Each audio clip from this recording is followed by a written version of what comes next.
What's going on, guys? Welcome back to YouTube. So something I've been getting asked a lot about is my Glock 17 that I shoot in some of my videos. So this is a pistol that I've had for a while, um, and I've been getting asked a bunch of parts list questions, build list, all that stuff. I figure I'll make a series going through each of my guns, how I've got them set up, why I've got them set up the way I do, and just kind of go off into that. So without further ado, let's get into it. So for starters, just going to show y'all it is clear, no rounds in there. Um, so to start out the list, I started out this entire project with a build kit from a company called ADP Builder, 80P Builder. You can find their website. They actually make some pretty cool stuff for pretty good prices. The barrel that's currently in it and the slide is still from ADP Builder. I will say everything is held up great. It comes with factory OEM Glock firing pin, extractor, all the springs inside their OEM Glock. The Cerakote is decent. It's held up pretty well.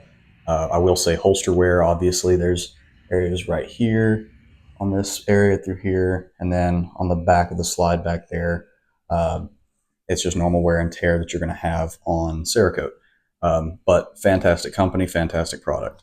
So the Polymer80 build kit ran about 500. So that's just kind of me estimating because they don't actually make this model anymore. This was the Elite. Now they now make the Elite 2.0, which is also pretty sweet too. I was kind of on the fence between the two whenever I bought this one.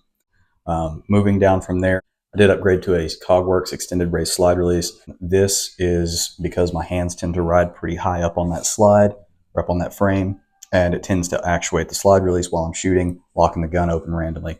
Didn't like that, so I upgraded to this. It's about a $50 part if you order off Kagwerks website, which is where I got it from, and super, super fantastic. I love it, and also it makes dropping the slide extremely easy, just barely, bam. So the next part is a little tricky to show you outside of the gun, so I'll just take it apart real fast. This is a stainless fluted guide rod assembly from L2D. It's going to run you about 35 bucks. Definitely more durable than the original polymer one. However, I don't think you're ever going to have any issues. This was more just an aesthetic thing. It is a factory weight recoil spring on there. I'll probably end up changing that out for something different in the future. We'll kind of see though and kind of go from there. The next thing I'd like to talk about is the mag release. This is a Ghost Inc. Or Ghost Tactical. I can't remember what the company is. Extended mag release for a Gen 3 Glock. It's not super obnoxious. It doesn't stick out too far, but it definitely does make it a little bit easier to reach it, especially for my whittle thumbs. But it definitely makes it a lot nicer.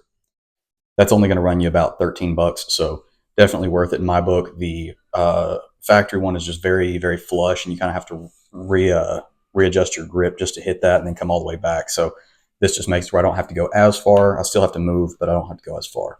So very quick, very easy thing, and it only took a couple minutes to install that. The next thing I'd like to talk about is the iron sights. Factory Glock iron sights, they suck.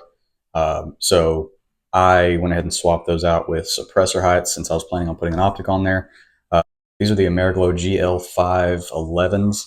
I got these off T-Rex Arms, which great company to order from, very fast shipping there. But these are going to cost you about $70 for these. I really like them just because that back sight is completely blacked out, which makes it where it's really easy to pick up that front sight if you need to. Next thing I'd like to mention is the Holosun 507C. This is the 507C X2. I've had it for a pretty good bit, and pretty much every round that's been put through this gun has had this optic on top of here. This is going to run you about $325, and it is probably the best upgrade for a Glock. Just red dots in general, whether you go with Holosun, Trijicon, doesn't matter to me. I just highly recommend putting a Holosun on there, and don't go with a cheap one. I've shot some of the cheap ones, played with some of the cheap ones. They don't work out that well. But this Holosun is a fantastic option, especially for the price point, $325, $300, $325, somewhere around there. You can find them for different prices depending on where you get them. But definitely awesome. Also, they're very durable in my experience. I'll get some close-up footage of this front of this optic here. It's got bumps, bruises, and scratches, but it still works perfect, still zeroed. Everything functions exactly as it should, and the optic's still very clear and easy to use. So I really like these Holosuns. I put them on multiple pistols of mine, and they function flawlessly. I'm currently running mine occluded, So basically what that means is I've got tape over the front of my red dot so I can't see the target. It makes it to where you're a little bit more target focused whenever you're shooting. And it is definitely different, but it's something I'm working on. I did test this out on my concealed carry pistol. I'm not a fan of it on there. The window's too small. It doesn't work as well for me on that pistol. But on this one, where it's a large window, I don't know why it is, but this is just much easier for me to pick up. The next thing is obviously the light. This is a Surefire X300 Ultra, which is a very bright light. These are going to run you about $300. Get a light on your gun, whether it be a Surefire, Streamlight, whatever. Get a light. The reason I like the Surefire is it provides a lot of room for standoff. So if you're in very close quarters and you push this up against a target or whatever, it won't push your gun out of battery. And that's definitely nice because whenever a Glock or a pistol goes out of battery, it won't go boom. So definitely worth that for the standoff and also for being able to see. Seeing is nice. Get a light. One other thing I did, this was more of a recent modification to the pistol, is I put a Timney trigger in the pistol. These are sold as a 3.5 pound. However, mine currently gauges at 2.5. I don't know if that's because of breaking in or what it is, but it's a very lightweight trigger, very smooth. And in my opinion, probably the best drop in for a Glock out there. Now I did do some modifications to mine. One complaint I did have was that the over travel was pretty far and the reset wasn't nearly what I'd like. So what I did was I put a pin to block the trigger from over traveling super far and basically made it to where the break and the reset are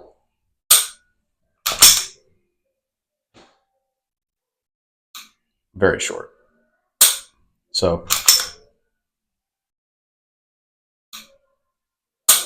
it's extremely short and very quick and very easy to shoot fast with that.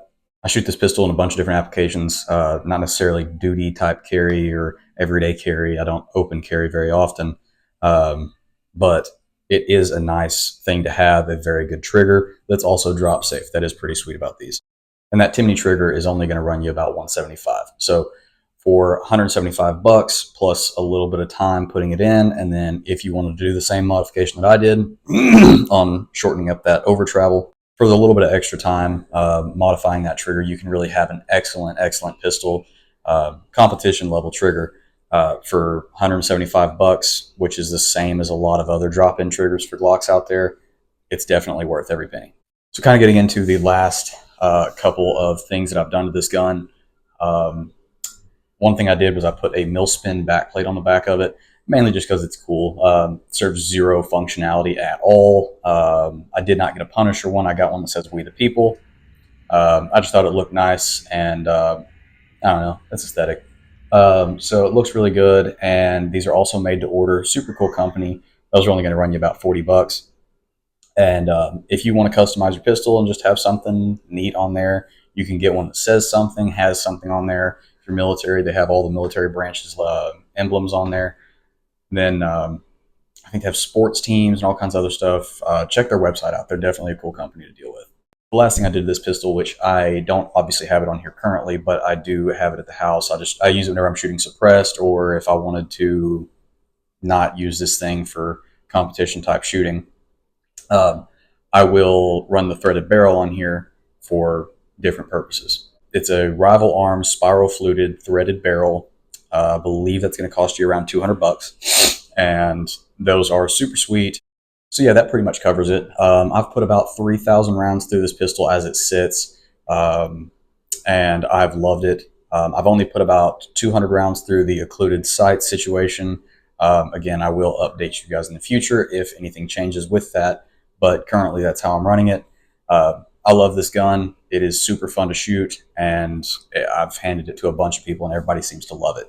I totaled up everything that I've got into this gun, and I'm looking at around 1,700 bucks. So without going out and spending, $4,000 on a super expensive pistol or something like that, you can always do something like this and then tune it yourself. If you're not confident, have somebody do it for you. Gunsmiths aren't that expensive. Glock modifications aren't that expensive. So definitely at the end of the day, if you do something like this, have somebody check your work and make sure that it's safe and not going to blow up on you or not going to go automatically summon the ATF to shoot your dog. We do not want that. We love our dogs. God damn it, who was that? If you have any other questions about this pistol or any of my other guns that I have, just drop me a comment down below, and I'll do full breakdowns on each one of my guns in the future, just kind of going through what I've done and why I've got them set up the way I do. Again, thank you guys for watching. I appreciate everything. Thank y'all for getting us to 800 subscribers. We really appreciate that. If you've got any suggestions, drop me a comment. If you like the video, be sure to smash the thumbs up and be sure to subscribe. Thank you. See you in the next one.